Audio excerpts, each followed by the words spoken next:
Hello everyone and welcome back to my channel. Today I want to talk about correcting mistakes on your N-400 naturalization application. Before I dive into this topic, if you have any questions, please drop a comment below. Otherwise, visit us at carboneattorneys.com. We have a button in the top right corner of our website. Click it, fill it out, and we'll get back to you as soon as possible. So correcting mistakes on your N-400. You've submitted your N-400 and you later find out that you filled it out incorrectly. I'm going to cover 3 common types of mistakes that are made to the N-400 and what you should do in order to correct those mistakes. So if you find a mistake shortly after filing, you're going to want to wait until you get your receipt notice in the mail. So that takes about 2 to 3 weeks from the date of mailing.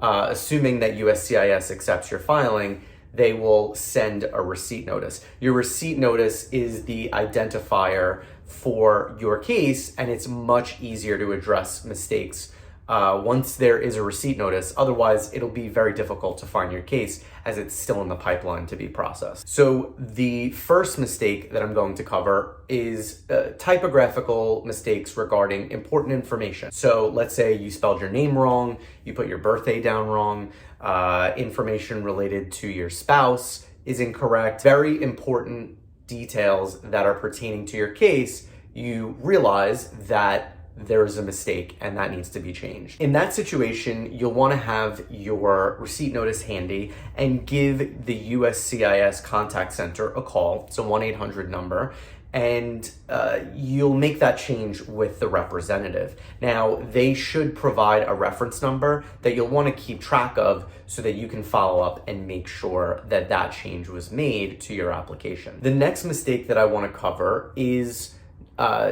typographical mistakes for non-important information. So let's say you put information related to one of your former employers and the address is slightly off. Maybe you put the wrong zip code. In these situations, you do not have to make a change. You do not have to call USCIS. You don't have to get worked up or worried.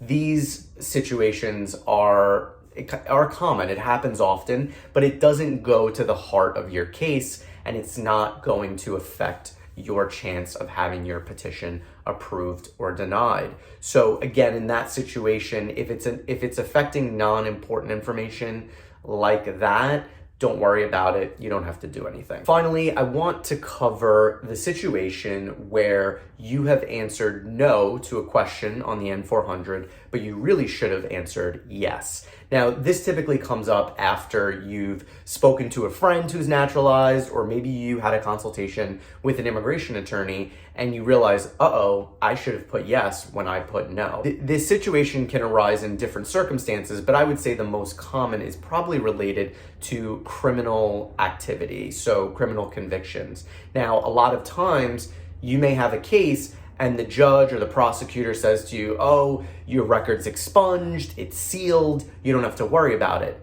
Not for immigration. Immigration wants to know everything. So whether it's sealed, whether it's expunged, you need to report that information in your N-400 application. So depending on when you discover this mistake, you will need to send or give your responses to different parties. So let's say you submitted your application and 5 months go by. Obviously, USCIS has sent you a receipt notice at this point, but there's no further action. Your case is just pending. What you want to do is fill out a new N-400. If any of the questions require you to submit evidence with that now yes answer, you're going to want to submit that new N-400, an addendum explaining why you're answering yes to that question, as well as the evidence that is responsive to that yes question. And you will need to send that to your local field office that is processing your N-400. You can actually look up the field offices based on zip code. So if you go to the USCIS website and look that up, you'll be able to find your local field office so you can direct that packet to the right location. Now, if you find this mistake, meaning you answered no when you should have answered yes, and you're about, I don't know, let's say a week or 2 weeks or even a month before your interview and it's scheduled, you have the date, you have the, the notice of your upcoming interview, you still want to bring in an addendum to that interview. So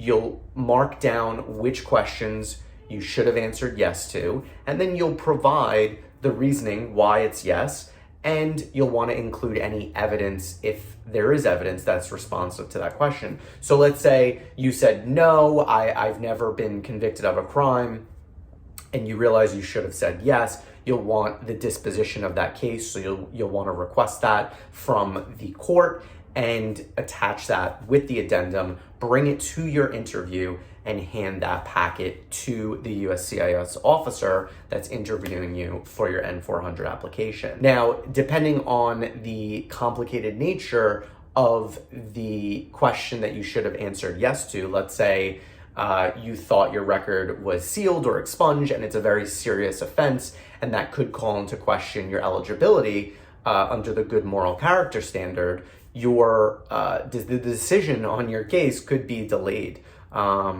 Instead of getting an answer right on the spot, the officer could say, hey, we can't give you an answer right now, but we will reach out to you within the coming weeks or months with a response. So essentially, if it's very complicated, you can expect to wait longer for a decision, approved or denied. If it's not really that complicated, if it's something that can easily be explained away, and the officer accepts your response, you may receive an approval right there after your interview, or it may still come, but likely closer to a few weeks after your interview. So that's it. That is addressing mistakes on your N-400 application. I hope this video was helpful. If you'd like to see more, please like, subscribe, and I'll keep making them.